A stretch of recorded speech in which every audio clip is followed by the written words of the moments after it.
Hello दोस्तों, कैसे हो आप सब लोग। मेरा नाम है आशीष और आप देख रहे हैं मेरा चैनल बायोलॉजी वाला। मैंने ये चैनल जो है बनाया था नीट के लिए, पर अभी क्या है कि मैं फिर बाद में मेरी जॉब हो गई है, तो मैं यूपी पीजीटी 7th रैंक थी मेरी और फिर CSIR नेट है 18th रैंक मेरा। तो उसके बाद मेरे को अभी लगता है कि कुछ ऐसी चीज़ें जो कि आपके एग्ज़ाम के लिए महत्वपूर्ण हैं, तो मैं वो आपको बता दूं। आपका एग्ज़ाम है अभी पीजीटी टीजीटी दोनों ही, और दोनों एग्ज़ामों में कुछ ना कुछ सवाल आपको मेरी वीडियो से ज़रूर मिलेंगे। और अगर आप इस वीडियो को देखते हैं तो अगर मुझे अच्छे व्यूज़ आते हैं तो मेरे अंदर एक हौसला जनरेट करेगा, जो कि मतलब हौसला बनेगा कि मैं आपके लिए कुछ करूं। क्योंकि यार ये सिंपल सी बात है, अगर व्यूज़ आते हैं इस पर तो ही आदमी का काम करने का मन करता है। तो अगर आप इस वीडियो को देखना शुरू कर चुके हैं तो इस बात पे थोड़ा ध्यान देना कि मैं वीडियो क्यों नहीं बना पाता हूँ, क्योंकि मेरा मोटिवेशन जो है वो डाउन हो गया है थोड़ा सा, इस वजह से कि क्योंकि मेरे को लगता है कि अगर इसको टाइम देता हूँ तो इससे कुछ जनरेट नहीं होता है, तो टाइम जाता है। फिर मेरे को लगता है कि इससे अच्छा मैं कुछ पढ़ाई कर लूँ थोड़ा, क्योंकि मेरे को पढ़ने की आदत है काफ़ी ज़्यादा। तो फिर भी उसमें टाइम निकाल के वीडियो बनाता ही हूँ, पर लोग समझते नहीं हैं और लोगों को लगता है कि जहाँ ज़्यादा व्यूज़ हैं, जहाँ ज़्यादा सब्सक्राइबर्स हैं, उन वीडियोज़ को देखने के लिए लोग जाते हैं, ठीक है। पर ये लोगों से बहुत बार होता है कि उनसे वो चीज़ छूट जाती है इस चक्कर में जो कि इम्पोर्टेंट होती है और जो कोई अच्छे से बता रहा होता है।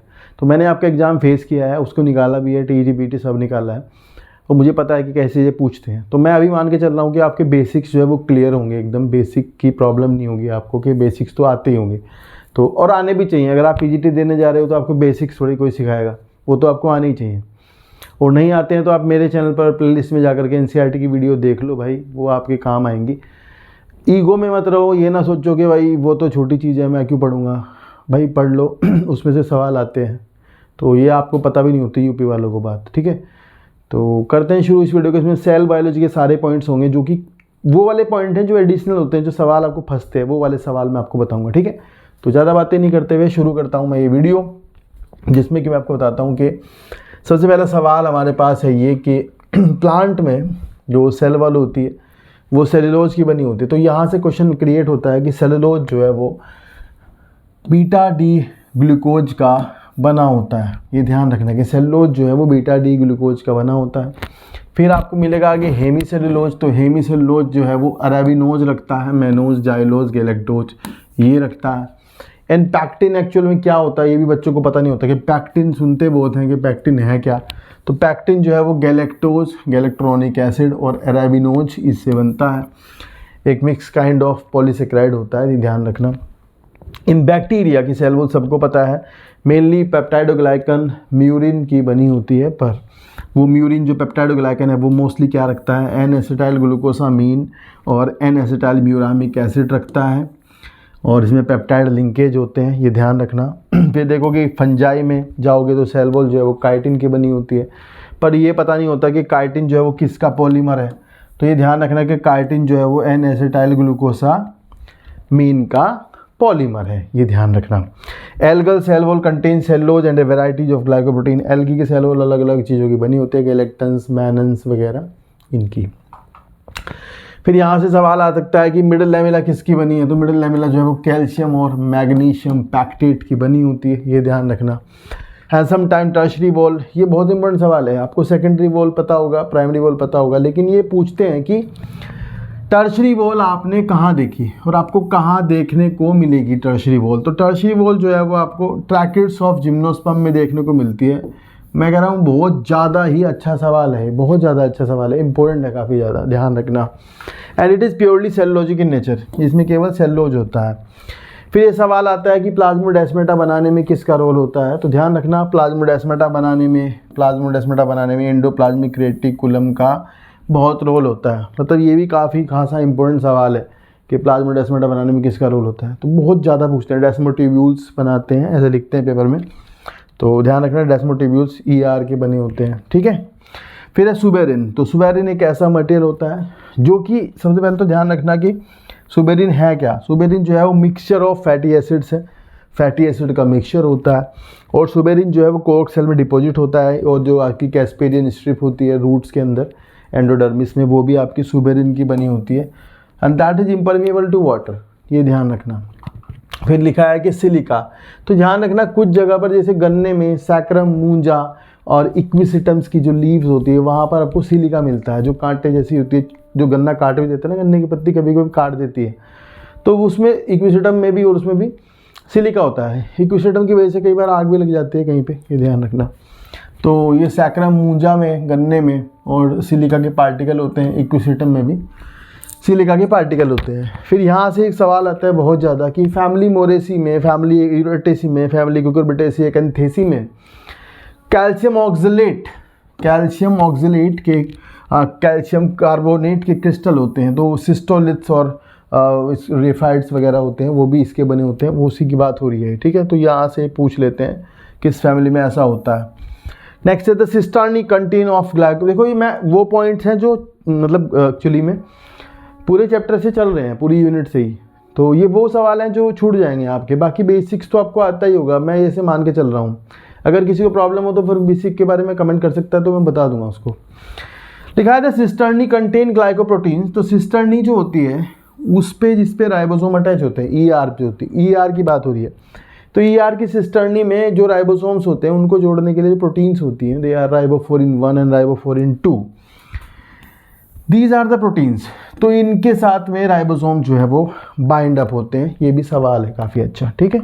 फिर लिखा है ACR हैज़ मैनी एंजाइम्स। तो जो आपको पूछेंगे कि स्मूथ एंडोप्लाज्मिक रेटिकुलम के अंदर बहुत सारे एंजाइम्स होते हैं जो कि आपके लिपिड मेटाबॉलिज्म, स्टेरॉयड हार्मोन बनाने के लिए, ग्लाइकोजन बायोसिंथेसिस ब्रेकडाउन के लिए काम आते हैं। तो ये काफ़ी अच्छा सवाल है। देखो तो यहाँ से पता होना चाहिए कि ACR में स्टेरॉयड हार्मोन बनते हैं, ACR के अंदर ग्लाइकोजन का जो है वो ब्रेकडाउन होता है, ये ध्यान रखना, एंड डिटॉक्सिफिकेशन में काम आता है।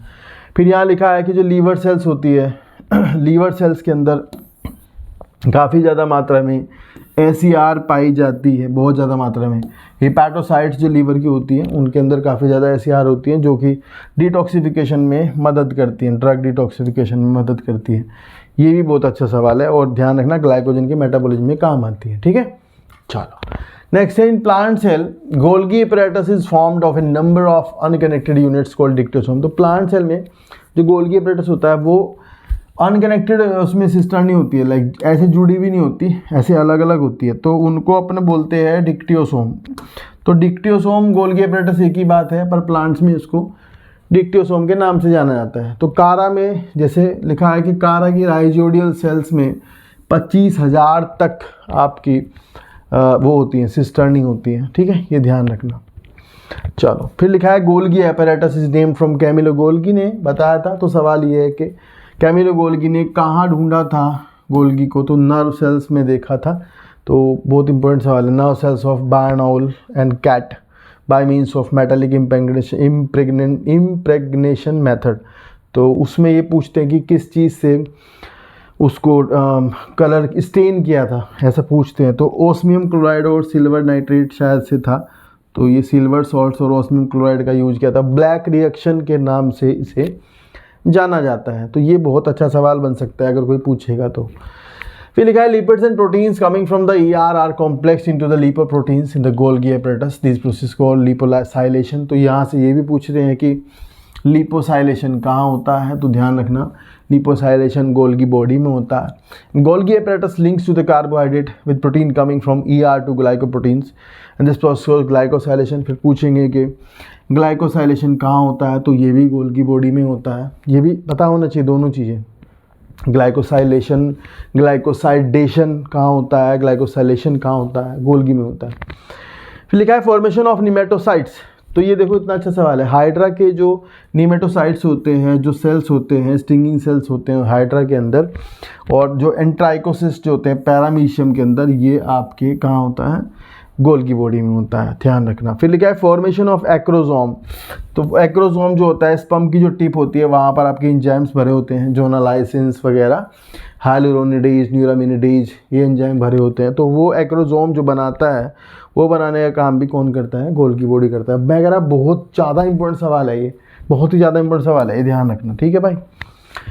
फिर 1956 में नोविकोफ जो थे उन्होंने लाइसोसोम की डिस्कवरी ऑब्जर्व किया, और ये सवाल बनता है क्योंकि अजीब तरह के सवाल पूछते हैं, जैसे बाकी की डिस्कवरी नहीं पूछेंगे तो लाइसोसोम की पूछ लेंगे, फिर आप कहोगे ये क्या है, फालतू पूछ लिया। ये ध्यान रखना। लिखा है in animal cell lysosome are abundant in leukocytes, macrophages, Kupffer cells. तो इनमें ज़्यादा लाइसोसोम मिलते हैं क्योंकि ये जो है फैगोसाइटिक टाइप की सेल्स होती हैं। तो ये काफ़ी इंपॉर्टेंट सवाल है, फैगोसाइटिक सेल्स हैं ये।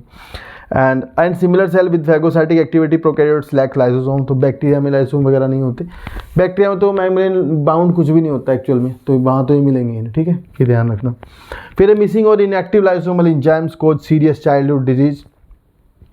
ये भी बहुत इंपॉर्टेंट एंजाइम है, बहुत ज़्यादा इंपॉर्टेंट बात है ये पूछते हैं कि सेक डिजीज जो है वो एक जेनेटिक डिजीज़ है, एक जेनेटिक डिसऑर्डर्स है, तो वो आपको किसकी वजह से देखने को मिलता है, तो मिसिंग और इनएक्टिव लाइसोसोमल एंजाइम्स की वजह से ही सेक डिजीज़ और पॉम्पी डिजीज़ होती है। तो ये भी सवाल हाई लेवल का है, थोड़ा सा ठीक ठाक, इसको ध्यान रखना। फिर है आपका ribosome were discovered by Robinson. तो ये ध्यान रखना, प्लांट सेल में अगर पूछेंगे तो रॉबिन्सन है। ये अच्छा सवाल बता रहा हूँ मैं आपको, ध्यान रखना। अगर प्लांट सेल में पूछा तो रॉबिन्सन बताना है, और अगर एनिमल सेल में पूछा तो पेलाडे बताना होता है, ध्यान रखना, ठीक है, ये पूछा जाएगा। And the 2 subunits of 80S ribosomes are 60S large subunit and 40S small subunit. यहाँ पे ये मैं बता दूँ, थोड़ी एक्स्ट्रा बात है, जो यूकैरियोटिक राइबोसोम्स होते हैं उनके अंदर जो 5S RNA होता है लार्जर सब यूनिट के अंदर, उसकी जो जीन होती है वो नॉर्मल न्यूक्लियस के जो क्रोमोसोम्स होते हैं उनमें होती है, पर जो बाकी के RNA होते हैं जैसे 28S, 5.8S और 18S, उनकी जीन न्यूक्लियोलस में होती है, उन न्यूक्लियोलस वाले क्रोमेटिन में होती है, ये एक अलग बात है। तो लिखा है 5S RNA is synthesized separately while others are formed by the nucleolus. तो ये अलग टफ सवाल है, पर ये मेरे को लगता है कि पूछा जा सकता है, तो ये थोड़ा सा आपके लिए है, ध्यान रखना। फिर 80S ribosome do not become functional inside the nucleolus. तो 80S राइबोसोम जो है वो न्यूक्लियोलस के अंदर फंक्शनल नहीं होते हैं।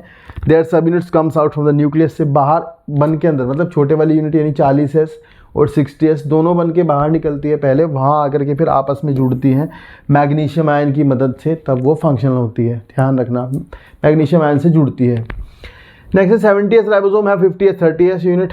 ये मैंने बता दिया सवाल पहले ही आपको, पर ये आप याद रखना कि मैग्नीशियम आयन की 0.01 मोलर कंसंट्रेशन की आवश्यकता होती है दोनों यूनिट को आपस में जोड़े रखने के लिए। लिखा है magnesium ion play an important role in the holding the 2 subunit together and also in maintaining the structure of 2 सब यूनिट, ठीक है। फिर ये घटना है पॉलीराइबोसोम, जब एक mRNA से बहुत सारे राइबोसोम एक ही बार में जुड़ जाते हैं लाइन से 7-8 राइबोसोम, तो उसे पॉलीसोम और पॉलीराइबोसोम कहते हैं। Ribosome distributed along a single strand of the messenger RNA in an arrangement that permits the synthesis of multiple copy of a protein from the same message, ठीक है जी, तो ये ध्यान रखना। नेक्स्ट है आपका द माइक्रोबॉडीज़। तो ये है एक सवाल कि microbodies buds off from the rough endoplasmic reticulum after receiving the enzyme synthesize on the latter. तो भाई जो माइक्रोबॉडीज होती हैं जैसे पैरोक्सिसोम, ग्लाइओक्सिसोम, स्पेरोसोम्स, ये सब जो होती हैं ये आपकी ER से ही बर्ड्स ऑफ होके निकल जाती हैं, ER से। तो वहाँ रफ एंडोप्लाज्मिक रेटिकुलम पर जो प्रोटीन बनती हैं, तो प्रोटीन जब एंजाइम बनती है तो वहीं एंजाइम जो है अंदर स्टोर होते हैं उसकी ल्यूमन में, और फिर वहाँ से वो निकल के बाहर जब निकलती है तो वो ये जानने की बात है कि माइक्रोबॉडीज़ कहाँ से बर्ड्स ऑफ होती हैं, RER से होती हैं, ठीक है। लिखा था पैरोक्सिसोम वर so called because of the, पैरोक्सिसोम का फंक्शन आपको कभी पूछेंगे तो पूछेंगे कि फोटो रेस्पिरेशन कहाँ होता है, तो सिंपल क्वेश्चन है, बता दोगे कि पैरोक्सिसोम में फोटो रेस्पिरेशन होता है। And were so called because of the potential peroxidase enzyme होता है, उसके अंदर कैटालेज पेरोक्सिडेज एंजाइम होते हैं, ये वाली इंपॉर्टेंट बात है। Peroxisome in the contrast to lysosome are produce only on the smooth ER। तो ये देखो कितनी अच्छी बात है कि पैरोक्सिसोम जो है वो स्मूथ ER पर बनते हैं। भाई मैं कह रहा हूँ ये किसी को नहीं पता होगा, बहुतों को पता नहीं, कितनों को नहीं पता होगा, पता ही नहीं होगा मोस्ट ऑफ द टाइम, तो ये ध्यान रखना। The rare total genetic disease Zellweger syndrome, ये इंपॉर्टेंट सवाल है, ये ऐसे सवाल हायर में आते हैं पर फिर भी यहाँ भी आ सकते हैं, कुछ पता नहीं इनका, कूड़े पूछ लें, कुछ भी पूछ लेंगे। तो ज्वेगलर सिंड्रोम जो है वो रिजल्ट इन मेलफॉर्म पैरोक्सिसोम, पैरोक्सिसोम अगर ख़राब हो जाते हैं तो ज्वेगलर सिंड्रोम उससे होता है, तो ये ध्यान रखना। All type of share पैरोक्सिसोम catalase activity, तो जितने भी तरह के पैरोक्सिसोम होते हैं सब में कैटालेज एक्टिविटी होती है, पैरोक्सिडेज एक्टिविटी होती है, तो ध्यान रखना, आपको फोटो रेस्पिरेशन में काम आती है, ठीक है। चलो द पैरोक्सिसोम कंटेन वन और मोर पैरोक्सिडेज प्रोड्यूसिंग एंजाइम्स लाइक, ये मार्क कर लो सारे एंजाइम। अलग अलग जगह पे अलग अलग काम करते हैं। यूरेट ऑक्सीडेज होता है, D amino and acid oxidase होता है, अल्फा हाइड्रोक्सी एसिड ऑक्सीडेज होता है, बीटा हाइड्रोक्सी एसिड ऑक्सीडेज होता है। इनके सबके नाम याद रखना। Molecular oxygen is required for the producing hydrogen peroxide, तो ये भी इंपॉर्टेंट बात है कि O2 चाहिए होती है H2O2 बनाने के लिए। ये आपको पेरोक्सिसोम में ही ये रिएक्शन होती है। तो जब आप ध्यान रखोगे फोटो रेस्पिरेशन, तो वहाँ पर O2 जो है वो क्लोरोप्लास्ट में भी यूज होती है और पेरोक्सिसोम में भी यूज होती है। ये पूछते हैं कि कहाँ कहाँ यूज होती है ऑक्सीजन, तो क्लोरोप्लास्ट में भी हो गया, पेरोक्सिसोम में, दोनों में होती है यूज, अगर आपको याद है तो फोटो रेस्पिरेशन थोड़ा बहुत। Photo respiration is also called because light induce the synthesis of glycolic acid in chloroplast. तो पहले ग्लाइकोलेट बनता है क्लोरोप्लास्ट के अंदर। The entire process involve intervention of 2 basic organelle, chloroplast and peroxisome, मतलब दोनों ऑर्गेनेली भाग लेते हैं इस कार्यक्रम में। माइटोकॉन्ड्रिया भी लेता है बाद में, सीरीन वगैरह अमीनो एसिड बनते हैं उसमें जाके, फिर वो रिटर्न करके वापस पेरोक्सिसोम में आता है। वो एक पूरी लंबी कहानी है। The plant peroxisomes have enzyme for all those reactions also, thus they are most complex microbodies। ठीक है, यहाँ से कुछ नहीं आएगा। चलिए, फिर एक glyoxysome are the microbodies which contain the enzyme for beta oxidation of fatty acid. सीधा सवाल है, जब भी कभी इसका सवाल आएगा, इसी कहीं लिखा भी मिलेगा, अगर कहीं ग्लाइऑक्सिसोम के बारे में कुछ भी लिखा होगा, लाइन एक आधी बात लिखी होगी, तो आपको पेपर में सिर्फ यही सवाल मिलेगा कि ग्लाइऑक्सिसोम के अंदर क्या होता है। तो बीटा ऑक्सीडेशन ऑफ फैट के एंजाइम इसके अंदर पाए जाते हैं, ये ध्यान रखना। एंड ग्लाइकोजेट पाथवे चलता है, ठीक है। तो बाकी टेंशन की बात नहीं, सिंपल है ये ध्यान रखना। Like other microbodies, glyoxysome have a single covering membrane and an enzyme rich matrix with a crystalloid core. Beta oxidation of fatty acid produce acetyl coenzyme A। तो ये ध्यान रखना। तो फैटी एसिड के बीटा ऑक्सीडेशन से acetyl coenzyme A बनता है, और जो एसिटाइल कोएंजाइम ए है वो फर्दर जो है वो ग्लाइकोक्सिलेट साइकिल में जाता है और वहाँ पर जा कर के कार्बोहाइड्रेट बनाता है। तो ये पूरी कहानी आपको पता होनी चाहिए कि कौन कहाँ जाता है, किसमें क्या बनता है, और ग्लाइकोक्सिलेट साइकिल करता क्या एक्चुअल में पता होना चाहिए। ये भी आपको एसिटाइल कोएंजाइम ए को कन्वर्ट करता है C4 एसिड्स में, 4 कार्बन के एसिड्स में, और ग्लूकोनियोजेनेसिस में मदद करता है, ये ध्यान रखना। तो ये पूरी कहानी आपको पता होनी चाहिए क्या है एक्चुअल में, क्योंकि ये चीज़ें आपको ज़्यादा ध्यान नहीं देते आप लोग, पर फंसेगा सवाल, ठीक है। नेक्स्ट है अमाइलोप्लास्ट ऑफ पोटैटो, ये सबको पता है। अमाइलोप्लास्ट स्टार्च स्टोर करते हैं, एलायोप्लास्ट फैट स्टोर करते हैं, प्रोटीनोप्लास्ट एल्यूरोप्लास्ट कहलाते हैं, प्रोटीन स्टोर करते हैं। तो ये मेरे को लगता है यहाँ पर जो इम्पोर्टेंट है बस वो यही है कि एल्यूरोप्लास्ट क्या स्टोर करते हैं, प्रोटीन, और इलायोप्लास्ट क्या स्टोर करते हैं, फैट, ठीक है, ये ध्यान रखना। नेक्स्ट एक टेबल है ये सामने आपके, तो इसमें बहुत सारे पिगमेंट्स हैं, आपको ध्यान से दिखाई दे रहा होगा। स्क्रीनशॉट अगर आप इसका ले लो तो बहुत ही अच्छा रहेगा। तो इसमें आपको ध्यान रखना है क्या कि क्लोरोप्लास्ट जो होते हैं high plants and green algae में मिलते हैं और फोटोसिंथेसिस में मदद करते हैं, और क्लोरोप्लास्ट के अंदर जो है पिगमेंट्स होते हैं, क्लोरोफिल ए और क्लोरोफिल बी। फिर है फियोप्लास्ट, तो फियोप्लास्ट ब्राउन एल्गी, डायटम्स और डाइनोफ्लैजेलेट्स में मिलते हैं, ये ध्यान रखना। ये फियो मतलब ब्राउन एल्गी की बात हो रही है, ब्राउन की बात हो रही है, तो इनमें मिलते हैं, और लाइट एब्जॉर्प्शन का काम करते हैं, ये ध्यान रखना। तो एग्जाम्पल में पिगमेंट जो दिया है वो है आपका fucoxanthin along with chlorophyll A and chlorophyll C. तो ये भी इंपॉर्टेंट बात है। ब्राउन के लिए आपको पता होना चाहिए कि ज़ैंथोफिल में फ्यूगोजेंथिन मिलता है। फिर है rhodoplast, they are present in red algae, rhodophyceae, light absorption में ये काम आते हैं, और chlorophyll A along with the phycoerythrin and phycocyanin. तो यहाँ से पता होना चाहिए कि रेड एल्गी के पास जो पिगमेंट्स होते हैं मेनली क्लोरोफिल ए होता है, क्लोरोफिल डी भी होता है, और फाइकोएरिथ्रिन होता है, फाइकोसाइनिन होता है। Blue green chloroplast blue green algae के पास होता है और फोटोसिंथेसिस में काम आता है। अब यहाँ पर ध्यान से देखो, सेम पिगमेंट जो रेड एल्गी में होते हैं वही पिगमेंट आपके मिलते हैं बिल्कुल एज इट इज़, किस में मिलते हैं, जो आपका होता है ब्लू ग्रीन एल्गी में। तो ये एक अच्छा सवाल है, अभी हाल फिलहाल में कहीं देखा था, मैंने पूछा भी था कि सेम टू सेम किस में मिलते हैं, तो रेड एल्गी में मिलते हैं, बच्चे ने उसमें ग्रीन एल्गी लगाया हुआ था। फिर एक क्रोमोप्लास्ट, तो कलर वाले होते हैं, तो ओके क्रोमोप्लास्ट और फोटोसिंथेटिक बैक्टीरिया के जो होते हैं वो पर्पल और नॉन पर्पल सल्फर बैक्टीरिया मिलते हैं, absorption of infrared portion of light करते हैं। तो ध्यान रखना, ये भी सवाल है कि बैक्टीरियो क्लोरोफिल जो है वो इंफ्रारेड को एब्जॉर्ब करता है, और फोटोसिंथेटिक बैक्टीरिया जो होते हैं पर्पल नॉन सल्फर बैक्टीरिया उनमें मिलता है, ठीक है। तो भाई ये एक टेबल है जो कि आपको याद हो जानी चाहिए, कुछ चीज़ें पता ही होनी चाहिए, ज़रूरी है, ठीक है। नेक्स्ट है फिर ये एक पिगमेंट्स और हैं, जैसे कि कैरोटिनॉइड्स के एग्जांपल पता हो, एटलीस्ट आपको ये पता हो कि लाइकोपीन और कैप्सेंथिन जो होता है दीज आर द कैरोटिनॉइड्स, ठीक है। फिर ये कोई बात नहीं, छोड़ दो उसका, माइलोप्लास्ट, लायोप्लास्ट, एलिरोप्लास्ट, ये सबको पता है कौन कहाँ होता है, ठीक है, ज़्यादा कुछ आएगा भी नहीं यहाँ से। चलो नेक्स्ट है क्लोरोफिल मॉलिक्यूल। फिर ये स्ट्रक्चर से सवाल मुझे लगता है क्लोरोफिल की पूछा जा सकता है कि chlorophyll molecule has a complex porphyrin ring का जो उसका हेड होता है पूरा और नीचे टेल होती है फाइटोल की बनी हुई, जिसमें कि इसकी जो टेल है आइसोप्रीन यूनिट्स होती हैं जो उसको बनाने में मदद करती हैं। फिर ये लिखा था मेटल सेंटर में होता है मैग्नीशियम, सेंटर में होता है मैग्नीशियम होता है उसके, और सेंटर में ये पॉइंट ये भी इंपॉर्टेंट है, जैसे आपका जो हीमोग्लोबिन है वहाँ आयरन होता है तो यहाँ पर उसमें मैग्नीशियम होता है, बस इतना सा ही, ज़्यादा फर्क नहीं होता उन दोनों में, मैग्नीशियम और आयरन का होता है मोस्ट प्रोबेबली, और भी थोड़ा बहुत अंतर होता है पर ज़्यादा नहीं मिलता, मतलब क्लोरोफिल में और हीमोग्लोबिन में। फिर यहाँ लिखा है the blood pigment heme is almost identical to the chlorophyll but it contain iron instead of that magnesium, तो ये वाली लाइन ध्यान रखना, ठीक है बाबू। फिर लिखा है chlorophyll has 4 pyrrole rings, chlorophyll जो है 4 पायरोल रिंग्स का जो हेड होता है पोरफायरिन रिंग होता है ऊपर, उसमें 4 पायरोल मिलते हैं, सेंटर में होता है मैग्नीशियम आयन, ठीक है, ये ध्यान रखना।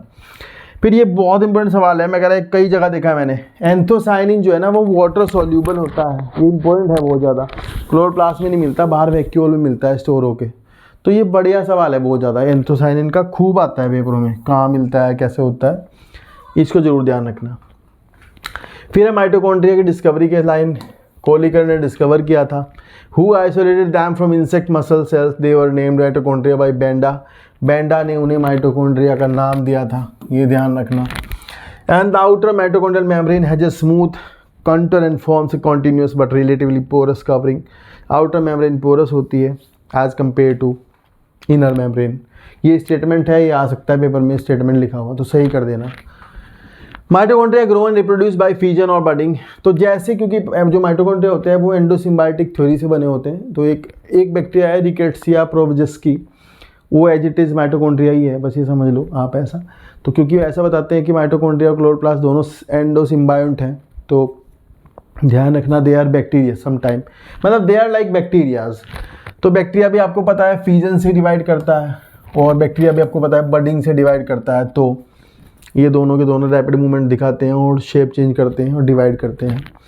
Mitochondria are also called semi autonomous, क्योंकि इनके पास अपना खुद का डीएनए भी होता है और प्रोटीन्स भी होती हैं, ये ध्यान रखना, ठीक है।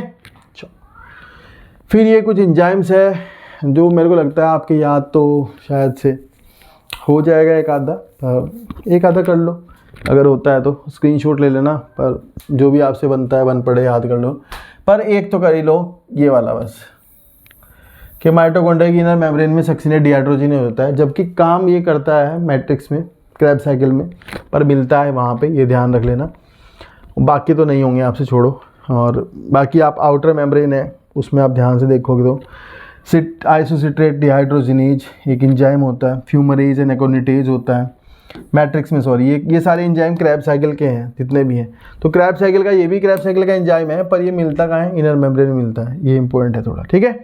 चलो लिखा था principal protein of cilia and flagella, तो ये सवाल है सीलिया फ्लैजिला किसकी प्रोटीन की बनी होती हैं, तो आपको पता होना चाहिए कि सीलिया फ्लैजिला जो है वो ट्यूबुलिन नाम की प्रोटीन की बनी होती है, ये एक बढ़िया सवाल है बहुत ज़्यादा। बेसल बॉडी जो फ्लैजिला की होती है उसे काइनेटोसोम कहते हैं, ब्लेफेरोप्लास्ट कहते हैं, बेसल ग्रेन्यूल्स कहते हैं, ये नाम मैंने देखा है कई जगह पे, तो इस नाम की वजह से मैंने लाइन डाल ली है यहाँ पे, ये पता होना चाहिए आपको ये नाम, ठीक है, इसका नाम है ये। फिर तो शाफ्ट होती है, इसमें ज़्यादा टेंशन की बात नहीं, मैं काम की बातें बताता हूँ कि जो शाफ्ट होती है फ्लैजिला की, उसमें वो बच्चे उसको कभी भी प्लाज्मा मेम्ब्रेन से कवर नहीं मानते, बच्चों को लगता है कि फ्लैजिला तो नहीं कवर होगी, तो आप ध्यान रखना फ्लैजिला मेम्ब्रेन से कवर होती है। फिर इम्पोर्टेंट ये है कि अंदर जो पार्ट होता है जो कि ट्यूबुलिन का बना होता है उसे एक्सोनीम कहते हैं, उसके अंदर माइक्रोट्यूब्यूल्स का अरेंजमेंट होता है। ये सवाल बहुत पूछते हैं कि 9 डबलेट्स पेरिफेरल डबलेट्स होते हैं और 2 सेंटर में माइक्रोट्यूब्यूल्स होते हैं, तो ये ध्यान रखना। जबकि सेंट्रियोल में अगर आप जाओगे तो आपको 9+0 अरेंजमेंट मिलेगा। तो ये 2 क्वेश्चन हैं, ये बहुत आते हैं। बैक्टीरिया में कभी भी आप बैक्टीरिया की फ्लैजिला जो होती है उसमें कभी ऐसा ना करके आना कि उसमें आप 9+2 लगा दो, वहाँ 9+2 नहीं होता बैक्टीरिया में भाई, ठीक है, ये इंपॉर्टेंट है वो थोड़ा। और सीलिया फ्लैजिला दोनों में 9+2 अरेंजमेंट होता है माइक्रोट्यूब्यूल्स का। चलो फिर यहाँ पर साइज है थोड़ा सा, अगर आप कर सकते हो याद ये, तो वैसे तो मुझे लगता है कि नहीं कर पाओगे क्योंकि आएगा भी नहीं, और आएगा तो क्या इसमें से ये आ सकता है कि ट्यूबुलिन प्रोटीन तो होती है, डाइनिन आर्म्स होती हैं, जैसे ये जो ट्यूबुलिन प्रोटीन है ये, इसमें यहाँ 2 आर्म निकली होती है। Inner dynein having ATPase activity, inner dynein arm के पास एटीपेज एक्टिविटी होती है, ये ध्यान रखना, ये पूछ लेंगे। नेक्सिन के लिंक होते हैं, मतलब एक डबलेट अगले के साथ नेक्सिन प्रोटीन से जुड़ा होता है, ये इंटर डबलेट ब्रिज होता है बीच में।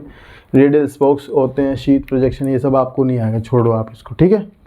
चलो द कैनाल सिस्टम, ये भी इंपॉर्टेंट सवाल है बहुत ज़्यादा, कि जो पोरीफेरा होते हैं, जो आपके होते हैं स्पॉन्ज होते हैं, स्पॉन्ज की जो कैविटी होती है, स्पॉन्जोसील होती है, वहाँ पर आपको कुछ सेल्स मिलती हैं, कोएनोसाइट्स, कोलर सेल्स उन्हें कहते हैं। तो वो कोलर सेल्स फ्लैजिला रखती हैं, तो ये ध्यान रखना होता है आपको। ये बहुत बढ़िया सवाल है, बहुत ज़्यादा बढ़िया, कि कोलर सेल्स और कोएनोसाइट्स जो होती हैं दे आर फ्लैजिलेटेड सेल्स, कि वो भाई फ्लैजिलेटेड सेल्स होती हैं और कैनाल सिस्टम में वाटर करंट बनाने का मदद करती हैं। वाटर करंट जनरेट जो होता है वो उन्हीं की वजह से होता है, ये ध्यान रखना। फिर लिखा है coelenterata they circulate the food in the gastrovascular cavity. Coelenterata में भी फ्लैजिला का ही काम है कि वो फूड को सर्कुलेट करती है। And in tunicata and lancelets branchiostoma, okay, cephalochordata की बात हो रही है ये। और the cilia help in movement of the food and ingestion, तो सिफेलोकोडेटा में भी सीलिया जो है फूड और के मूवमेंट में और इंजेशन में मदद करती है, ठीक है जी।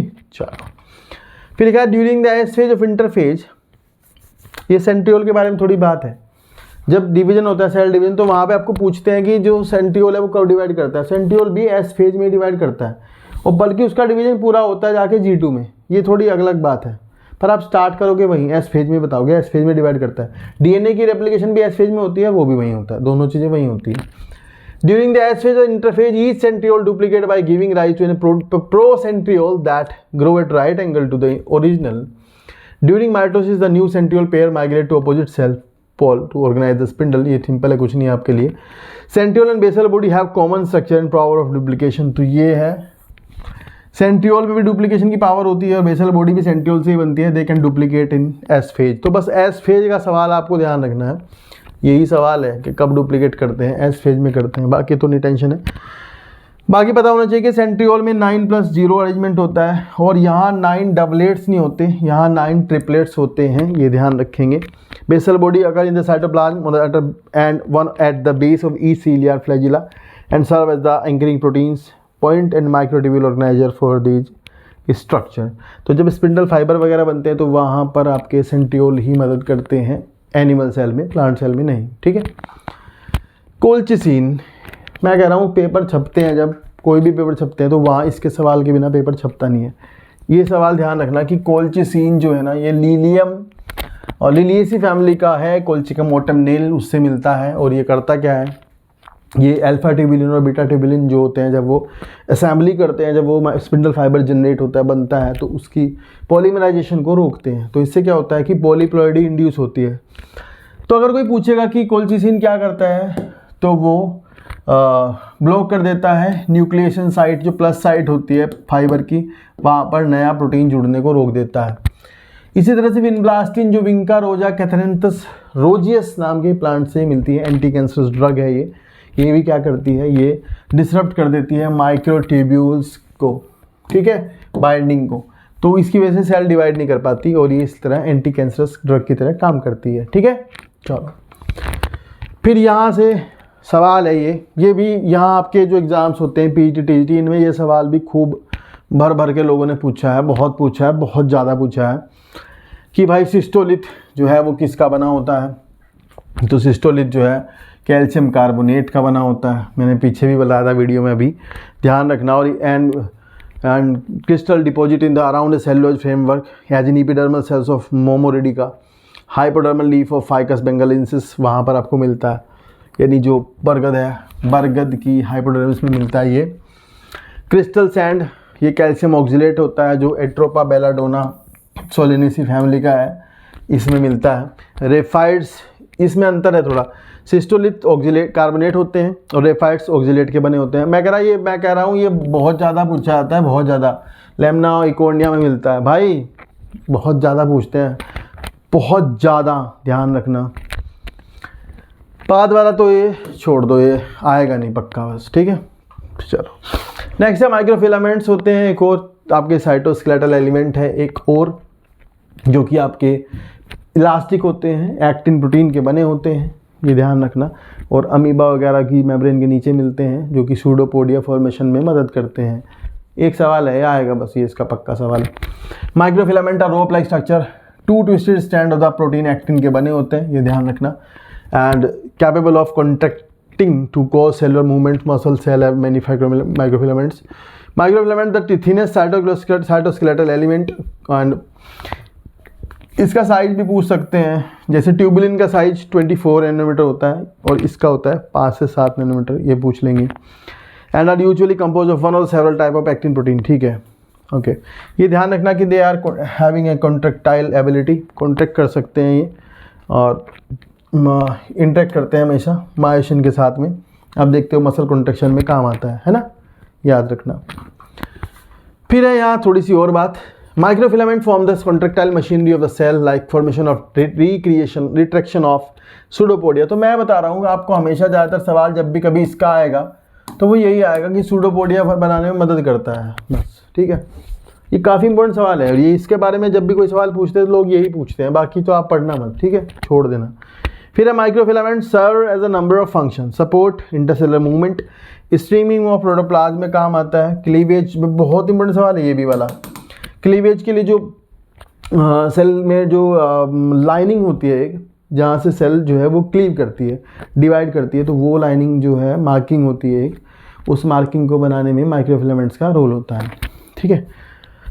Change in the form of contraction, movement of villi, movement of plasma membrane, membrane of undulations and formation of spindle, इसमें काम आता है, ठीक है। चलो न्यूक्लियस के फंक्शन है, मैंने वैसे लिख दिए थे तो इससे कुछ आएगा नहीं आपको। न्यूक्लियस तो वही पढ़ना है जो आपको थोड़ा बहुत पता होगा, ज़्यादा जानना नहीं है उसके बारे में।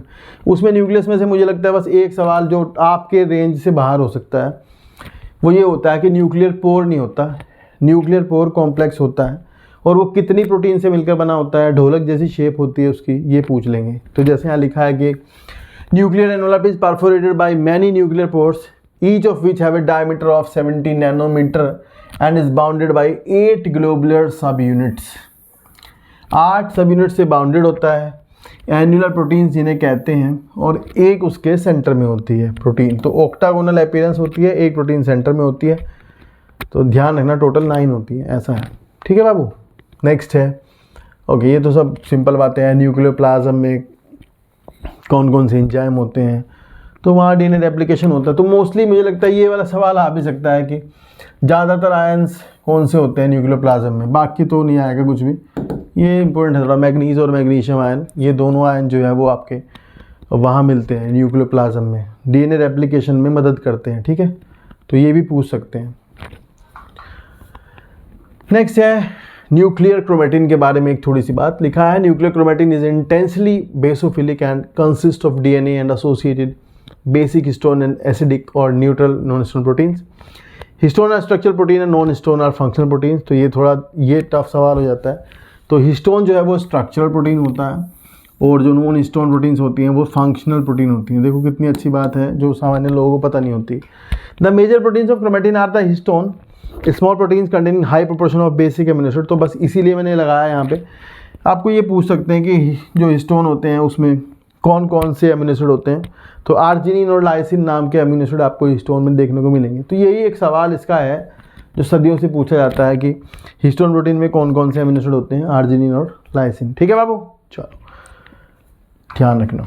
नेक्स्ट है फंक्शन ऑफ न्यूक्लियोलस। तो ये भी मुझे लगता है यहाँ से सवाल बना सकते हैं कि न्यूक्लियोलस के फंक्शन बताओ क्या है। तो न्यूक्लियोलस में आपको ज़्यादा दिमाग नहीं लगाना, बस ये ध्यान रखना कि न्यूक्लियोलस के अंदर जो डीएनए होता है दैट इज़ आरडीएनए, और उसके ट्रांसक्रिप्शन से जो बनता है दैट इज़ आरआरएनए, और वो आरआरएनए फर्दर जो है राइबोसोम बनाता है। तो बाकी आपको उसके बारे में ज़्यादा और सोचना और टेंशन लेने की ज़रूरत नहीं है। बाकी कचरा आएगा नहीं, बस सीधा सवाल आएगा यही कि आरआरएनए बनाने वाला डीएनए कहाँ मिलता है, तो ध्यान रखना न्यूक्लियस में मिलता है। फिर लिखा था cell sap is generally, cell के जो वैक्यूल होती है सेल सैप होता है, तो उसमें ये एक सवाल है कि वो न्यूट्रल होता है नॉर्मली पर वो एसिडिक हो जाता है। सेल सैप में क्या क्या हो सकता है सेल सैप में? सेल सैप में organic acid, soluble carbohydrate, soluble nitrogenous compound as nitrate, enzymes, tannins, chloride, phosphate, amino acid, alkaloid and anthocyanin pigment. तो मैंने मोस्टली ये लाइन जो लगाई है, पूरी लाइन लिखी है, ये इसके लिए लिखी है, ये इसका ही सवाल हमेशा पूछा है इन्होंने कि एंथोसाइनिन पिगमेंट्स कहाँ स्टोर होते हैं। तो वाटर सॉल्युबल पिगमेंट है, वैक्यूल में रहता है, बाकी तो आपको नहीं भी चलेगा, कोई बात नहीं। तो भाई ये सारे थे सेल वाले पॉइंट। तो अब भाई इसके अलावा पता नहीं कितने सारे पॉइंट हैं, है तो यार बहुत कुछ, पर मैं मान के चल रहा हूँ कि इसके अलावा जो चीज़ें हैं ना वो बेसिक हैं, तो आप बेसिक तो कर लो खुद ही, और जो एक्स्ट्रा और चीज़ें हैं, जो और भी चीज़ें होंगी इंपॉर्टेंट चीज़ें जो हैं जगह जगह पर, उनको मैं अरेंज करके आपको दूंगा, इसी जगह पे आपको मिलती रहेंगी। तो होपफुली आपने वीडियो यहाँ तक देखी होगी, अच्छी लगी है तो कमेंट करके ज़रूर बताना, और आपके व्यूज़ पर निर्भर करेगा कि आगे काम होगा या नहीं होगा। थोड़ा सपोर्ट कर दो यार, थैंक यू सो मच। उससे बस जी लगेगा, पैसे नहीं आते, आप ये सोच रहे हो ना पैसे आएंगे, पैसे पूसे नहीं आते इससे, ये ऐसी वहम है। पैसे आते हैं बहुत मिलियंस पे जाके, अभी यहाँ से पैसे आएंगे भी नहीं, और क्योंकि आप मिलियंस में हो भी नहीं, आप हो ही 20-30 हज़ार लोग, वो 20-30 हज़ार इसको देख भी नहीं रहे, मुझे पता है, समझ रहे हो। 20-30 हज़ार व्यूज़ तो इस पर ज़िंदगी में नहीं आएंगे तो लेकिन आप जिन्होंने इसको देखा है उनका थैंक यू बहुत बहुत। मिलते हैं नेक्स्ट वीडियो में, टेक केयर, बाय बाय।